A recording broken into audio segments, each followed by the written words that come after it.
আল্লাহর নবী সাল্লাল্লাহু আলাইহি ওয়াসাল্লামের এক সাহাবী আব্দুল্লাহ ইবনে মাসউদ রাদিয়াল্লাহু তাআলা আনহু, ওনার পাগুলো ছিল খুব সরু আকৃতির, কৃষ বর্ণের, চিকন।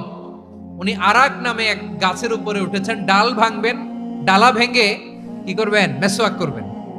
তো বাতাসের ঝাপটায় ওনার লুঙ্গি একটু সরে গেল, নিচ থেকে লোকেরা ওনার ওই চিকন পা দেখে ফেললো। দেখে সবাই হেসে কুটি কুটি হাসতেছে সবাই। বিষ্ণু সাল্লাল্লাহু আলাইহি ওয়াসাল্লাম বললেন, হাসলা কেন?